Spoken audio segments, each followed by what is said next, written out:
영국을 대표하는 작가 중에 서머셋 mom이라고 하는 분이 계시죠. 달과 식스펜스 또 인간의 굴레 같은 아주 걸작을 이렇게 지으신 그런 분이십니다. 근데 서머셋 mom이 처음부터 이렇게 유명한 작가가 된 것은 아니라고 합니다. 그가 처음 책을 집필했을 때 좀 오랜 각고 끝에 전심을 다해 책을 집필을 했는데 한 권도 팔리지 않았어요. 누가 무명 작가의 책을 사가겠습니까? 더구나 돈이 없었기 때문에 크게 광고를 할 형편도 되지 못했어요. 그래도 불구하고 그는 절망하지 않고 포기하지 않고 신문사를 찾아가서 가장 적은 비용으로 자기 책을 소개할 광고문 하나를 부탁하고 왔습니다. 다음날 아침 신문에 이런 내용의 광고가 실렸습니다. 저와 결혼할 여자를 찾습니다. 나는 스포츠와 음악을 좋아하고 온화한 성격의 백만장자입니다. 제가 원하는 여성상은 최근에 서머셋 mom이 쓴 소설의 주인공을 닮은 사람입니다. 그 책의 주인공을 닮은 사람은 지체 말고 연락 주십시오. 이 광고가 나가자마자 서점마다 그의 책이 불티나게 팔렸다고 합니다. 도대체 백만장자의 아내가 될 자는 누구인가? 내가 그 캔디데이트 될 수 없는가 해가지고 엄청나게 많은 책이 팔리면서 일약 스타덤에 올랐다고 하는 그런 일화가 있습니다. 여러분, 처음부터 창대하게 꼽히는 인생은 없습니다. 처음에는 다 무명이고 다 시시한 그런 존재들이죠. 그러나 내 앞에 난관이 올지라도 그것을 뚫고 지나가서 무엇인가 새 일을 시작하게 되면 그때부터 우리의 삶이 열리게 되고 새로운 비전을 갖게 되는 것입니다. 여호수아 1장에 보시게 되면 하나님께서 여호수아에게 주신 말씀이 나오죠. 저희들 얼마 전까지 여호수아서를 같이 묵상했기 때문에 잘 아실 것입니다만은, 너는 이 모든 백성으로 더불어 요단강을 건너서 내가 주는 땅으로 가라, 그렇게 분부하셨어요. 그동안은 모세라고 하는 걸출한 지도자에 의해서 이스라엘 백성이 인도되어 왔는데, 이제 그 모세가 세상을 떠나고 여호수아가, 아직 경험이 많지 않은 그 여호수아가 출애굽 2세대를 이끄는 지도자가 된 것입니다. 이때 여호수아의 심정이 어땠을 것 같습니까? 저는 최소한 두 가지 생각이 교차되지 않았을까 그렇게 짐작을 해봅니다. 첫 번째는 excitement, 아마 흥분된 마음, 기대하는 마음이 있었을 거예요. 새 땅을 밟는다고 하는 것은 흥분된 사건이죠. 동시에 두 번째 마음은 두려움과 불안한 마음일 것입니다. 왜냐하면 한 번도 가보지 아니한 길을 가야 했기 때문에, 무엇이 기다리고 있는지, 어떤 사건들이 그를 가로막을지 모르기 때문에 당연히 두려워할 수밖에 없었을 것입니다. 그럼에도 불구하고 그는 포기하지 않고 요단을 향해 첫 발을 내디뎠을 때 드디어 가나안 땅의 문이 열리게 되고, 우리가 잘 알고 있는 것처럼 이스라엘 민족의 새 역사를 기록하게 됐습니다. 오늘 여러분과 제 삶도 마찬가지입니다. 우리가 앞을 향해 전진하려고 할 때 항상 가로막는 난관이 있습니다. 그때 그 난관에도 불구하고 첫 발을 내디딜 때 하나님께서 길을 열어주시고 새 축복의 비전 가운데 도착하게 하는 것입니다. 오늘 여러분과 저의 삶도 한 번밖에 살지 못하는 삶이지만 하나님의 비전 앞에 쓰임받기를 원하지 않습니까? 하나님께서 우리를 부르신 목적이 있지 않겠습니까? 그 목적에 합당하게 쓰임받으려면 항상 난관에도 불구하고 믿음의 첫 발을 잘 내디뎌야 됩니다. 어떻게 하면 어려운 난관에도 불구하고 믿음과 용기로 첫 발을 잘 내디딜 수 있을지 오늘 주신 본문을 중심으로 함께 나눠보려고 합니다. 오늘 같이 읽은 본문에 보시면 바울과 그 여행이 드디어 제1차 선교여행을 떠나는 장면이 기록되어 있습니다. 사실 이번 새벽 축제는 제가 사도행전서 중에 몇 부분을 스킵을 했습니다. 짐작하시겠지만 11장 19절에서 26절까지를 제가 스킵을 했고 13장 1절에서 3절을 스킵을 했습니다. 왜 했을까요? 우리 본교회 성도들은 잘 아실 것입니다. 이건 이미 제가 주일날 설교를 했습니다. 그래서 새해 첫 주일날 11장 가지고 브레이크트루에 대해서 설교를 했고, 우리 13장 1절에서 3절까지는 우리 목자 수련회 때에 제가 자세하게 말씀을 드렸습니다. 안디옥 교회에 대한 말씀을 드렸죠. 그래서 이거 스킵하긴 했지만 제가 조금만 정리를 해드리자면, 사실 예루살렘에 큰 핍박이 찾아오면서 온 성도가 흩어지는 어려움이 생기지 않았습니까? 사도들 외에는 다 흩어졌다고 했어요. 그러므로 우리가 그 내용을 읽어보게 되면 이건 교회가 망하는 시나리오입니다. 희망이 없어요. 그래서 교회가 끝장날 줄 알았는데 오히려 교회가 더 발전할 수 있는 기회가 되죠. 왜냐하면 흩어진 그 사람들이 가는 곳마다 복음을 전했기 때문에. 그래서 예루살렘에 묶여있던 그 복음이 가는 곳마다, 흩어져 가는 곳마다 복음이 확장되어 가다가 드디어 시리아에 있는 안디옥에 왔을 때 교회 하나가 개척되게 되죠. 그게 우리가 알고 있는 안디옥 교회입니다. 그래서 안디옥이라는 이름이 사실 신약 성경에 여러 군 나오지만 시리아에 있는 안디옥이 가장 중요한 안디옥 교회이고 선교를 시작했던 최초의 교회라고 할 수가 있습니다. 그래서 저희 교회가 안디옥 교회 같은 교회가 됐으면 좋겠다. 안디옥 교회가 대표적인 KFC라고 말씀드렸어요. Kingdom Focused Church. 그래서 우리 안디옥 교회가 이와 같이 설립이 되었는데 이 안디옥 교회가 이제 드디어 선교사를 파송하는 장면을 오늘 본문이 소개를 하고 있습니다. 1차 선교행을 시작점으로 해서 앞으로 3차에 걸쳐서 바울을 통한 선교여행이 계속이 됩니다. 그럼 오늘 이 본문의 말씀은 기독교 역사에 있어서 가장 중요한 순간이고 앞으로 기독교 2000년 복음의 꽃을 피우게 될 첫 발걸음이다, 그렇게 말할 수가 있어요. 그러므로 이 첫 발걸음을 잘 내디뎌야지 2000년, 앞으로 2000년 기독교 역사 가운데에 복음의 꽃이 피어나게 되는 것입니다. 4절 말씀 보시면 두 사람이 성령의 보내심을 받아 실리기아에 내려가 거기서 배 타고 구브로에 갔다고 했습니다. 자, 그들이 도착했던 첫 선교지가 어디냐고 하면 구브로라는 섬이었습니다. 사이프러스죠. 지중해 연안에 있는 큰 섬입니다. 사실은 이 바나바의 고향이 구브로였습니다. 그래서 이 구브로라는 지역에 처음 도착을 했는데 5절 말씀 계속 봅니다. 살라미에 이르러 하나님 말씀을 유대인의 여러 회당에서 전할세 요한을 수행원으로 두었더라. 이 살라미는 구브로 섬이 크기 때문에 이쪽 지역에는 도시입니다. 거기에서 회당에 들어가서 유대인들에게 먼저 복음을 전하죠.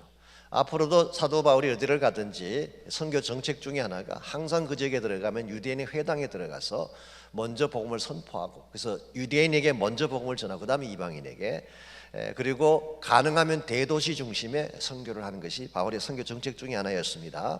그래서 거기서 복음을 전하고 그때 수행을 했던 인물이 요한이다. 이 요한이 바로 존 마크, 마가복음을 기록했던 마가 요한을 말하는 것입니다. 6절 온 섬 가운데로 지나서 이제 섬을 통과해서 저쪽 사이드로 갑니다. 바보에 이르러 바 예수라는 유대인 거짓 선지자인 마술사를 만나니, 이 바보라고 하니까 좀 이름이 좀 이상하긴 하지만 사실은 페이포스라고 하는 그런 도시 이름입니다. 도시 이름인데 이 바보라는 이 지역이 구브로 섬의 캐피탈이에요. 수도였습니다. 그래서 이 바보에 로마 총독부가 있는 거예요. 로마 총독부가 있기 때문에 당연히 거기에는 로마 총독이 있을 수밖에 없겠죠.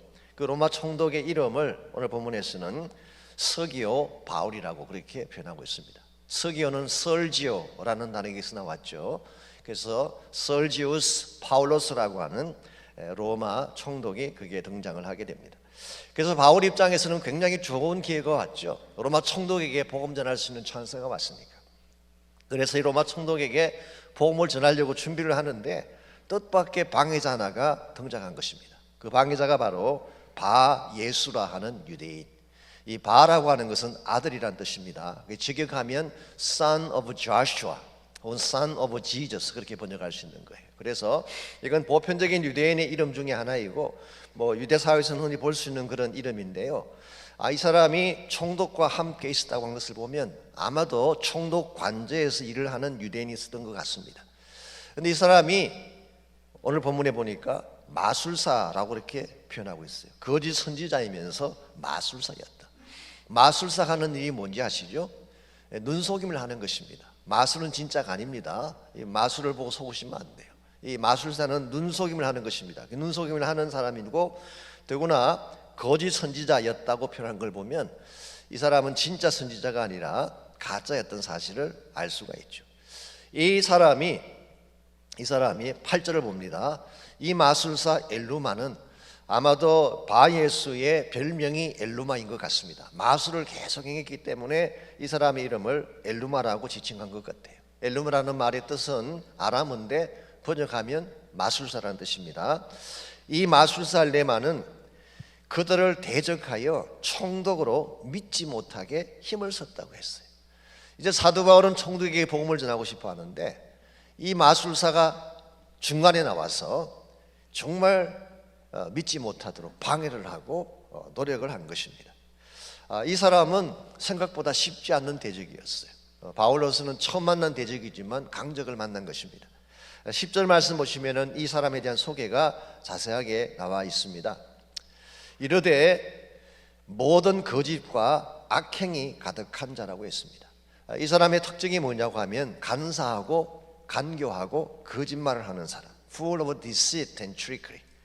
두 번째로 마귀의 자식이다 그랬어요. 겉모양은 유대인인데 실상은 마귀에게 속한 자였습니다. 세 번째로 모든 의의 원수다 그랬어요. Enemy of everything that is right.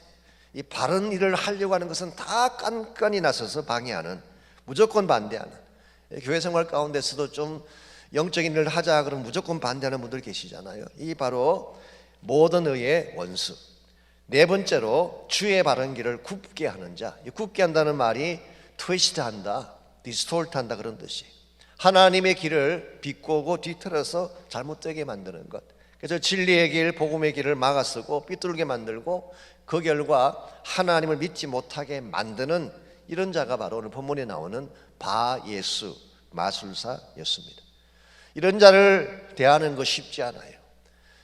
그냥 반대하는 사람이 아니라 트리키하고 간사하고 거짓말 잘하고 속임수가 능하고 거기다가 선지자라는 이름을 가지고 있으면서 실제로는 마귀짓하고 절대 쉽지가 않아요. 참 다루기 힘든 자예요. 힘든 자예요. 자, 이와 같은 대적 앞에서 만일의 경우에 바울이 밀리게 되면요, 이제 이후로 선교문은 다 닫히는 거예요. 이 첫 번째 전투를 잘해야 돼요. 그래서 사도 바울이 이 첫 번째 전투, 생각보다 강적이 그 앞을 가로막았기 때문에 이 사도 바울은 밀리지 않습니다. 9절 말씀 보시게 되면 바울이라고 하는 사울이 성령이 충만하여 그를 주목했다. 이 주목했다는 말이 뭐냐고 하면 똑바로 쳐다봤다는 거예요. Look straight.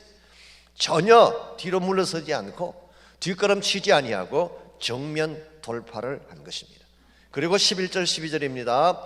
보라 이제 주의 손이 내 위에 있으니 내가 맹인이 되어 얼마 동안 해를 보지 못하리라. 사도 바울의 선포가 시작됩니다. 총독과 많은 사람들이 보는 앞에서 선포했어요. 이제부터 너가 맹인이 되어서 앞을 보지 못한다라고 선포했더니 실제로 그 순간 적시 안개와 어둠이 그를 덮어 인도할 사람을 두루 찾는 맹인이 된 거예요. 12절 이에 총독이 그렇게 된 것을 보고 믿으며 주의 가르치심을 놀랍게 여겼다고 했습니다. 앞을 가로막았던 대적 때문에 오히려 하나님의 능력을 보여줄 기회가 되었고 그 결과 복음의 길이 열리게 된 사실을 설명하고 있습니다. 오늘과 저의 삶의 여정에도 이런 대적이 있습니다. 우리가 사역을 하려고 하면 항상 가로막는 바예수가 있어요. 이와 같이 오늘 본문에 나오는 엘루마처럼 사악한 사람이 그와 같은 일을 감당할 수도 있지만 때에 따라서는 착해 보이는 사람이 그런 일을 감당할 때, 대적을 할 때가 있어요. 혹은 환경적인 면에서 갑자기 경제적인 파산이든지 어려운 사건이 터져서 이와 같이 우리 앞길을 가로막는 경우가 있습니다.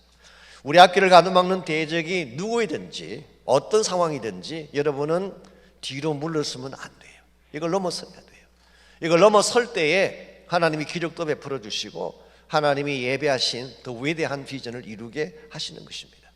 오늘 우리 크리스찬 사역자 가운데에 혹은 크리스찬 라이프 사체 가운데에 우리 어떠한 블락이 어떠한 대적이 우리 앞을 블락할지라도 이걸 넘어서야지 우리가 하나님의 진정한 꿈을 이룰 수가 있는 것입니다. 그러므로 오늘 아침 우리가 물어야 될 질문이 이것입니다. 어떻게 하면 악한 대적은 우리를 가로막으려고 하는데 수많은 악한 환경들은 우리 앞길을 가로막으려고 하는데 이런 난관에도 불구하고 믿음의 첫 발을 내디딜 수가 있을까? 오늘 본문을 중심으로 한 세 가지를 정리하려고 합니다.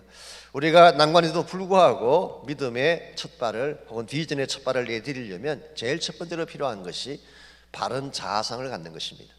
새로운 자아상을 가져야지 믿음의 일을 행할 수가 있습니다. 구절을 다시 보십시오.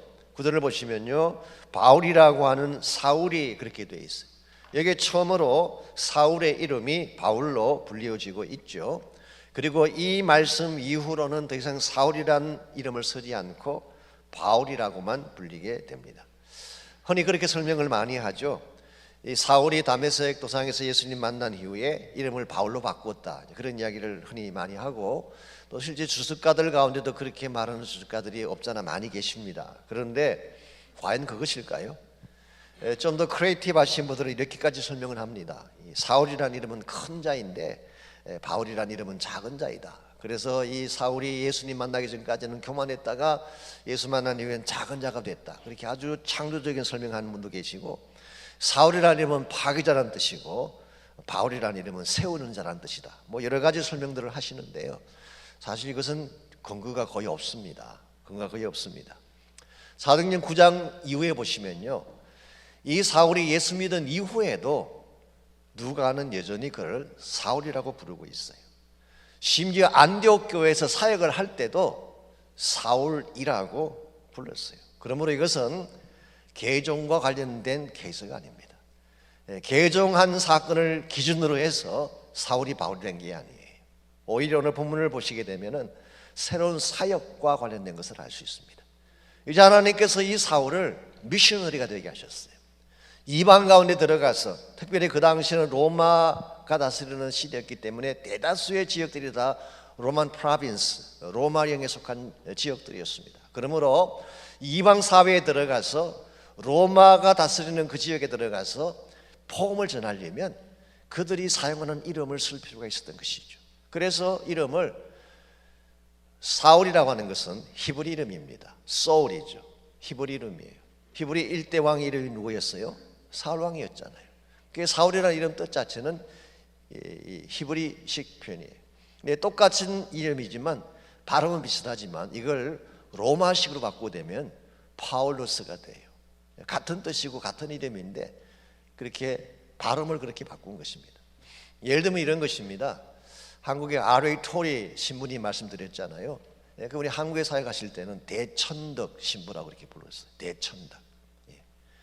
마산 기획요양병원에 사역하시던 영국 선교사님 중에 패러슨이라는 선교사님 계셨습니다. 저희들 옛날 한국에 있을 때 사역 열심히 하시던 분이신데 그분은 배도선이에요. 배도선. YM을 섬기시는 데이빗 로스 목사님 계시죠? 그분 이름이 오대원이에요. 오대원. 다 이렇게 이름 바꾼 게 발음이 비슷한데 뭐 꼭 내용이 꼭 그렇다기보다 발음이 비슷하지만 이 한국 땅에 사역을 해야 되니까, 한국 땅에 사역을 해야 되니까 그게 맞춰서 표기를 그렇게 한 것입니다. 그러므로 올여분과 제가 오늘 본문의 이 바울의 케이스를 보게 되면요, 사도 바울은 선교사로 본인이 헌신하면서 자기의 아이덴티티 자체를 새롭게 정립한 것을 볼 수가 있습니다. 이제 나는 더 이상 과거의 사울이 아니라 선교를 위해 헌신하기를 원하는 파울로스가 되었다. 이 오늘 본문을 통해서 확인할 수 있는 것입니다. 오늘 여러분과 제가 하나님의 새로운 사역을 감당하려면 우리의 새로운 아이덴티티가 있어야 돼요. 과거의 나의 모습 그대로를 가지고는 세일을 할 수가 없습니다. 이제는 하나님 안에서 정립되어진 새 자아상을 가져야지, 하나님께서 나를 부르신 소명을 가진 바른 자아상을 가져야지 무슨 일을 하든 흔들리지 않고 갈 수가 있는 것입니다. 사사기 6장에 보시게 되면 이스라엘의 5대 사사였던 기드온에 대한 스토리가 나옵니다. 그 당시 미디안이 압제를 하면서 이스라엘 전체가 고통을 당할 때였죠. 그때 이 기드온이 어디에서 뭐라고 했던 사람이었습니까? 성경에 보게 되면요, 숨어서 타작마당에 숨어서 포도주 털에서 밀을 털고 포도주를 짜던 그런 일을 했었어요. 그것도 숨어서. 그러므로 기드온은 원래 용기 있는 사람이 아니었던 것 같습니다. 소시민이었어요. 아주 소심한 사람. 이와 같이 연약하고 소심하고 감히 나서지 못했던 기드온인데, 이 기드온에게 여호와께서 나타나셔서 이렇게 말씀하셨어요. 큰 용사여, 여호와께서 너와 함께 계시도다. 그때 여호와의 사자가 이 기드온에게 You mighty warrior, 너는 용맹한 군사야 라고 그렇게 이름을 불러주었어요. 이 한마디가 기드온의 삶을 바꿔놓았어요. 아하, 나는 나를 작게 여기고 소심하게 생각했지만 하나님은 나를 위대한 용사로 부르시는구나. 하나님 나를 이렇게 부르신다면 나는 위대한 용사지. 그때부터 기드온의 삶이 달라지는 거예요. 오늘 여러분과 제가 우리 자신을 보게 되면요, 참 미약하고 연약합니다. 저도 저 자신을 볼 때마다 항상 낙심되어지고 자신감이 없어지는데, 우리를 부르신 분이 누구예요? 하나님이잖아요. 하나님이 나를 부르셨으면 하나님 안에서 새 아이디를 가지고 이제는 하나님의 뜻을 감당해야 돼요. 가끔 보게 되면 자신을 평가할 때에 사람들이 나를 어떻게 평가하는 것을 가지고 자꾸 자신을 평가하려고 할 때가 있죠. 이건 건강한 평가 방식이 아닙니다. 사람들이 좋다고 하면 내가 좋아지고 나쁘다면 나쁜 사람 되나요? 그렇지 않잖아요. 중요한 것은 하나님이에요. 하나님이 나를 어떻게 부르셨는가? 하나님이 나에게 어떤 사역을 맡기셨는가? 이 하나님 안에서 진정한 내 자아상을 발견을 하고 하나님 목적을 위해 달려가야지 하나님의 영광 위에 서임받는 것입니다. 그러므로 혹시 여러분께서 여러분의 태생이나 환경이나 우리 가족적인 어떤 배경을 가지고 여러분 자신을 평가하고 연약해진다든가 소심해질 필요가 전혀 없습니다. 하나님 부르셨으면 그때부터 새 사람이 된 거예요. 이제는 새해를 하시기 바랍니다. 파워풀하게 일하셔야 돼요. 주께서 함께 하시니까 큰 용사가 된 거잖아요. 이제 용사답게 일을 하시게 되면 실제로 기도원처럼 많은 역할을 이룰 수가 있는 것입니다. 두 번째로 능력의 임재가 필요합니다.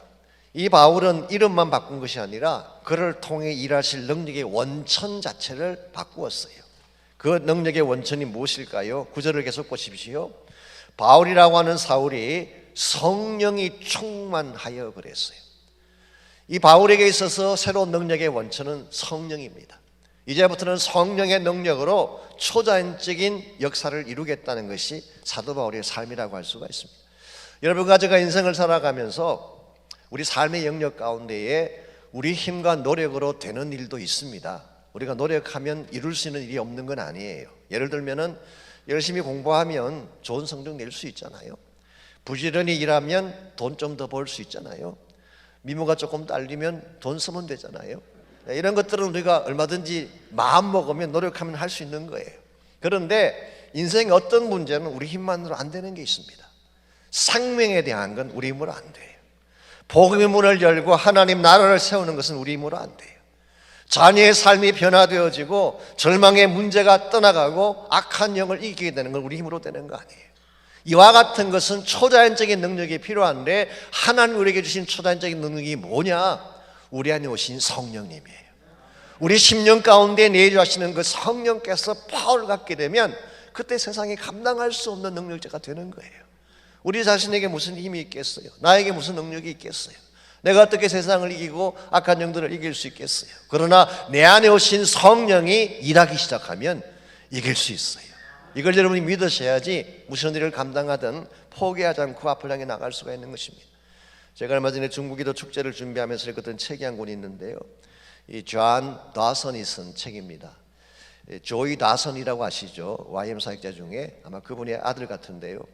이 존 다슨이 쓴 책 중에 Taking Our Cities for God, 하나님을 위하여 도시를 점령하라라고 하는 그런 제목의 책이 있습니다. YM에서 나온 책입니다.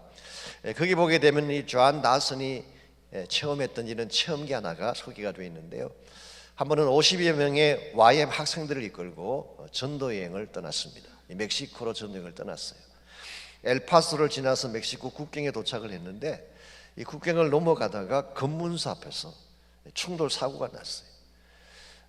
존 다슨이 잘못한 게 아니라 상대방이 받는 바람에 그 차가 밀리면서 검문소를 부수는 그런 사고가 났습니다. 근데 멕시코에는 이런 법이 있대요. 국가 기물을 파괴한 자는 무조건 체포를 당하고 최소한 2년간 실형 선고를 받게 된대요. 사실 내가 잘못한 게 아닌데 다른 사람이 잘못해서 내가 부딪힌 건데도 안 되는 것입니다. 그래서 이분이 할 수 없이 학생들은 다시 미국으로 돌려보내고 존 다슨 본인만 감옥에 갇히게 됐어요. 근데 감옥에 들어갔더니 이 감옥이 심상치가 않습니다. 뱀굴 같은 그런 감옥이에요. 미치광이들, 폭력배들, 게이들, 뭐 오만 악한 일들을 한들이 가득 찬 그런 감옥이었습니다. 들어갔더니 영어를 할 줄 아는 멕시칸이 딱 한 명 있는데 그 멕시칸이 와서 이렇게 말을 합니다. 이곳은 지옥이다. 몇 년이 지나도 정당한 법적 조치는 없다. Fair trial, 기대도 하지 말아라. 제때 나가는 것을 본 적이 없다. 당신에게서 할 수 있는 것은 딱 한 가지밖에 없다. 쓰레기가 되든지 자살하든지. 이런 상황에서 할 수 있는 일이 뭐가 있겠어요? 상식적인 설명으로 통하겠습니까? 도움을 요청한다고 해결이 되겠습니까? 누굴 찾아가서 어떤 옷을 하겠어요? 아무런 길이 없습니다. 그래서 이와 같은 때 할 수 있는 유일한 길이 뭐냐고 하면 중보기도 하는 거예요. 그래서 그때부터 바깥에 있는 그 모든 YM 사역자들에게 중보기도 요청을 하고 본인도 기도하기 시작을 했어요. 그래서 함께 왔던 50여 명의 YM 그 학생들이 정말 밤낮으로 중보기도하기 시작을 했고 본인도 그 감옥 안에서 기도하기 시작하는데요. 기도하는 중에 하나님이 마음속에 확신을 주셨어요. 존, 절대 주눅들거나 빌지 말고 당당하게 이 감옥 안에서 복음을 외치라 라고 하는 음성이 들려왔어요. 이 음성을 듣고 정말 하나님의 음성이니까 그 믿음을 가지고 그 감옥 안에서 그 흉악범들, 정말 상식이 통하지 않는 그 사람들에게 예수의 복음을 선포하기 시작하는데 성령께서 급하고 강한 바람같이 임하셔서 얼마나 능력을 보여주시는지, 그 흉악한 자들의 마음이 깨지기 시작하고 마음이 열리기 시작하면서 뱀굴 같았던 그 감옥소가 복음의 향기가 가득 찬 처소로 바뀐 거예요. 그래서 이와 같은 역사 가운데서 결국 풀려나게 되고 그 다음에 여름에 존 다슨이 또 그 교도소를 방문했어요. 이번에는 왜 방문했을까요? 이번에는 수감자가 돼서 방문한 게 아니라 그들에게 복음을 전하기 위하여, 미니스트리 하기 위해서. 그래서 그때부터 그 감옥 사역이 시작됐다고 하는 스토리가 그 책 속에 소개된 걸 보았어요. 여러분, 이게 하나님이 하시는 일입니다. 나의 능력으로는 꿈도 꿀 수 없는 일이지만 하나님이 함께 하시면 돼요. 악한 마귀의 대적은 지금도 우리 앞을 가로막으려고 합니다. 여러분이 하시는 모든 일들을 사사건건 방해하려고 노력하고 있죠. 특별히 여러분이 바로 깨어서 기도한다든가 선교한다든가 복음 전하려고 하면 반드시 악한 영의 역사가 나타나는 것입니다. 그럴지라도 우리 안에 계시니까 세상 있는 보다 더 큰 줄 믿습니다. 하나님의 성령의 권력이 함께하면 무리를 삼킬 수 없어요. 불의를 태울 수가 없는 것입니다. 환난이나 곤고나 기근이나 적신이나 위험이나 칼이 찾아와도 하나님께서 우리를 붙잡고 계시면은 그분 안에서 넉넉히 이기게 되는 것입니다. 이게 우리가 이 모여야 될 이유예요. 저희들이 새벽 특세를 한다 그러니까 어떤 분들은 뭐 교회가 못 오려고 그러나 뭐 그렇게 말하는 분도 가끔 계시는 것 같은데 우리가 얻을 게 아무것도 없습니다. 뭘 바랄 게 있겠어요? 하나님께서 여러분을 부르셔서 여러분에게 주시고 싶은 것이 계시기 때문에 모은 것뿐이에요. 우리 모두에게 문제가 있잖아요. 나의 능력으로 해결할 수 없는 문제들이 있잖아요. 그냥 단식하며 앉아있는다고 해결되지 않는 걸 아시는 거 하나님이 우리를 초청하신 거예요.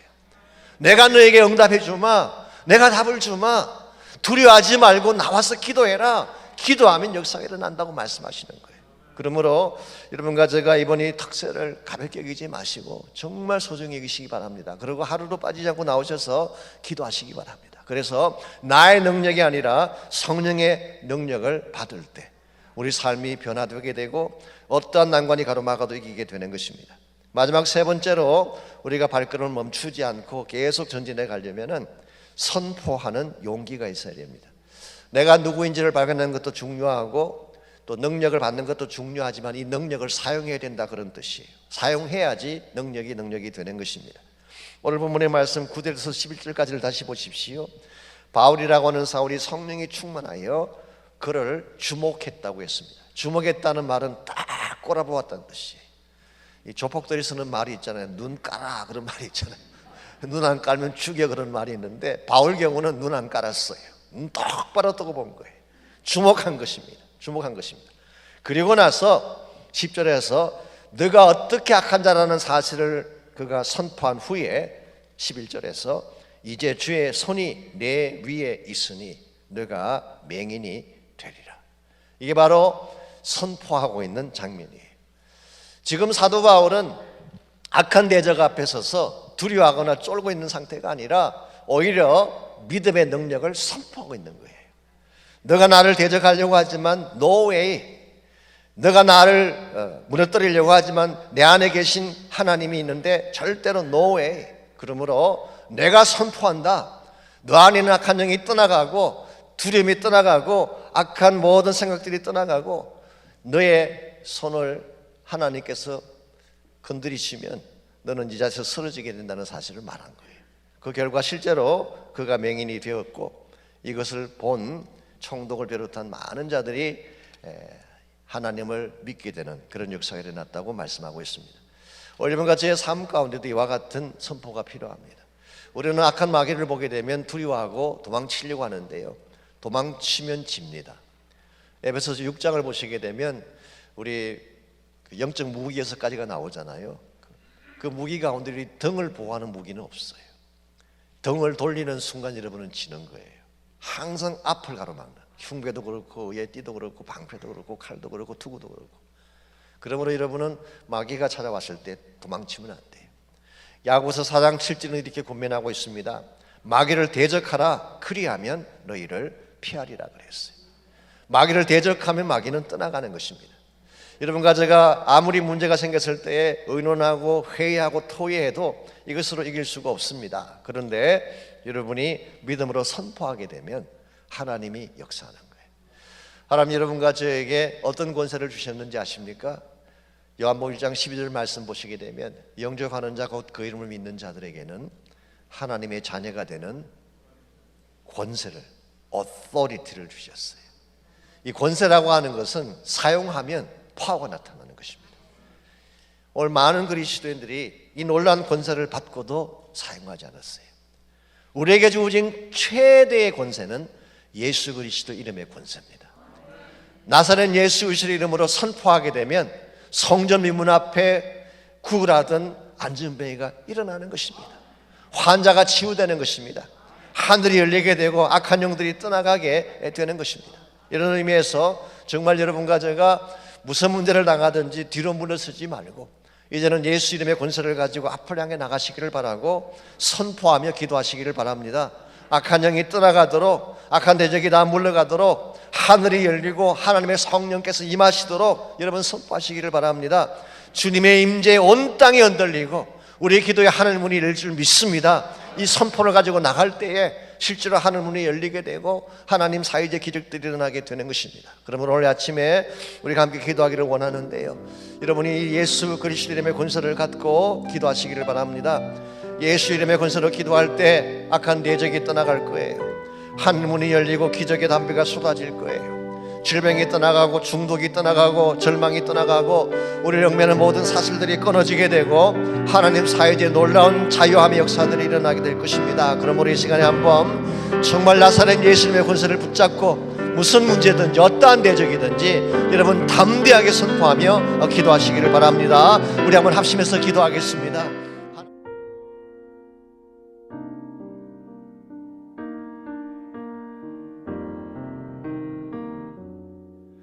우리에겐 소원이 하나 있네. 주님 다시 오실 그날까지 우리 가슴에 새긴 주의 십자가 사랑 나의 교회를 사랑케 하네. 주의 교회를 향한 우리 마음, 희생과 포기와 가난과 고난, 하물며 죽음조차 우릴 막을 수 없네. 우리 교회는 이 땅에 임한 교회를 교회 되게 예배를 예배 되게 우리 사용하소서. 진정한 부흥의 날 오늘 임하도록 우리 사용하소서.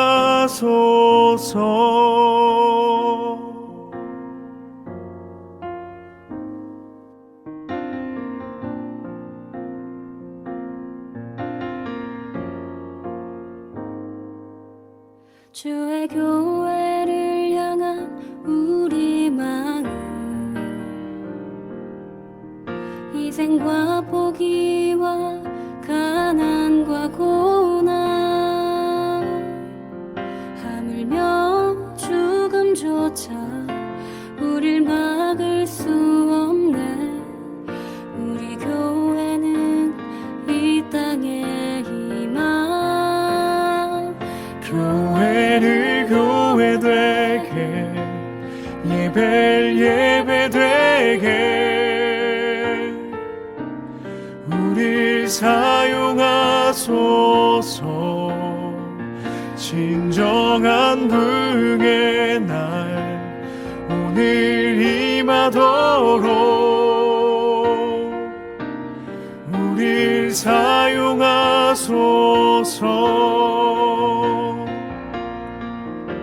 성령 안에 예배하리라.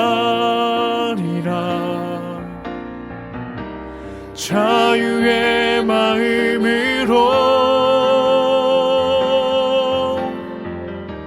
사랑으로 사역하리라.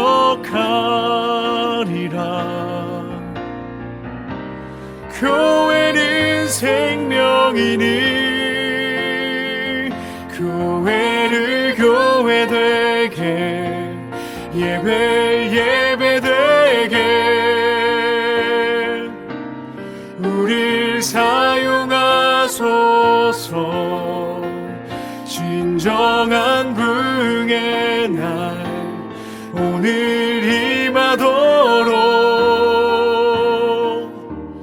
우릴 사용하소서.